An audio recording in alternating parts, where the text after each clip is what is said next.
first season of Xmen 97 is officially out. Let's talk about it.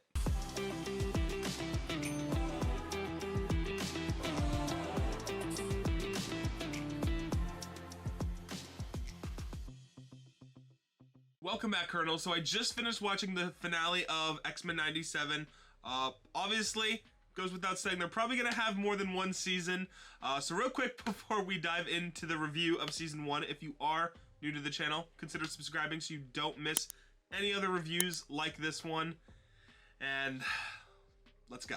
So the first thing I want to talk about is just how good this show is overall.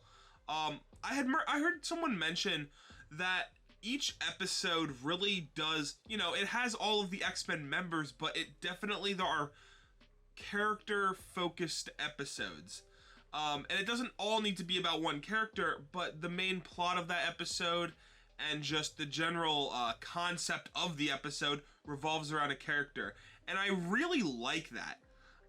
Because it just, you know, if you have a favorite X-Men, say it's Morph, or, you know, whoever it may be, right? You really get to see that character shine in an episode. And even if not, you know, at least in the final battles, they always try to work their way around to everybody using their powers, or everyone having their own character moment against whoever they're fighting. And I love that they do that, because there's something for everybody. One of the things that my friend brought up to me was that he hadn't really been into the X-Men. Like, he knew who they were, but he never really grew up watching any X-Men, not even like the live action movies, nothing. He knew that they were Marvel superheroes, that was about it.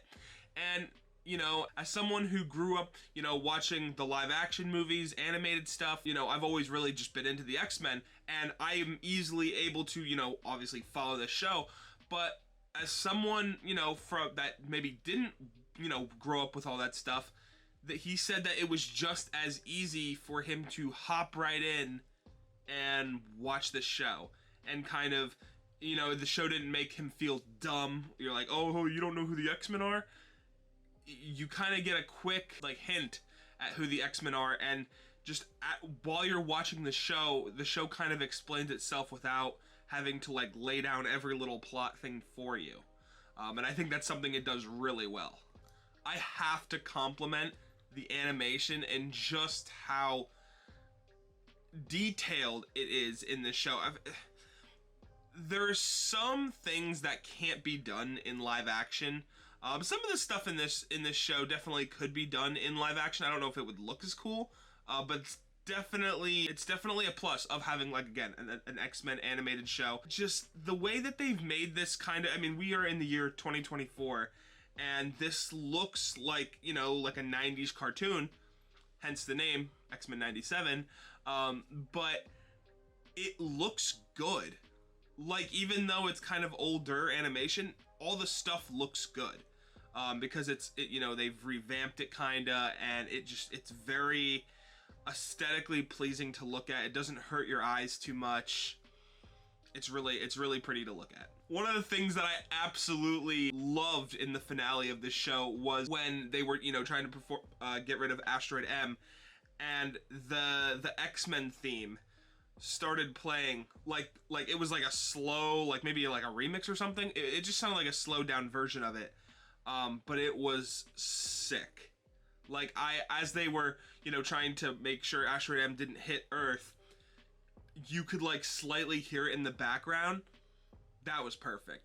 Absolutely love that. So there's been a lot of talk recently that, like, oh, Marvel Studios doesn't have what it takes to keep making Marvel projects, or Marvel's dead, or all of these claims, right? I think this is still proof that Marvel knows what they are doing. It might be Marvel animated. So was What If. And honestly, it's still the Marvel team. And if they can make really good, meaningful stories like this one, then I have no doubt that they can, you know, maybe translate the kind of writers and people that are making these kinds of stories to live action. And maybe not even directly with the X-Men, but just, you know, realize that, you know, see how well Xmen 97 did, which obviously it's been getting a lot of good reviews, and just, hey, wow, this is really working. this is what we need to focus more on. These really character driven, I mean, people fell in love with these characters. Focus on the characters. Focus on making them complex. You know, focus on, you know, giving them struggles and giving, you know, all those things. That's what you want to focus on. Also, you know, watching all of the X-Men come together, just all of the different people that we got to see in this show, which, by the way, I absolutely loved the cameos that we got, especially in the finale. We got like Daredevil, Doctor Strange, and it's not enough that it's not like too much where it's like, oh, that's a little too much, like we don't need that in an X-Men show. It just shows that they exist in that universe and that they are affected by what's going on. And I think that's really cool. This gives me hope, because we all know that the X-Men are eventually coming to the MCU. This gives me hope that Marvel kind of will already have one foot in the door with this, and that they, you know, will just kind of know what fans want from X-Men in live action in the MCU. Of course, I can't, you know, not talk about them going back to Apocalypse at the end of this season, so I guess we'll kind of see where that takes us in X-Men 97 Season 2, or not 4, Season 2. But yeah, that's gonna be really good. I think that they have a lot to live up to, especially since the first season was so good, which leads me kind of to my next point, is that I love Bastion as a villain. I think he just, as far as a season 1 villain of this show, works phenomenally. Kind of taking everything that, you know, people love about the X-Men and kind of flipping it on its head, for casual and for hardcore fans. I also really loved his design, like animation wise, especially when he got like his helmet ripped off and he had like half of it on and it was like that broken helmet kind of look. Loved it. The last thing I want to mention is that, so at the very beginning of the season, like, we kind of get introduced to Sunspot a little bit, and just his arc through this with Jubilee of like not wanting to show his powers, and that whole thing was really well done, because, you know, he's there throughout the entire season. Like, he is prominent in all of these episodes, but he just kind of at the very end just goes full mutant and helps save everybody. And you know, he's not like the #1 contributor to anything, but he definitely helps.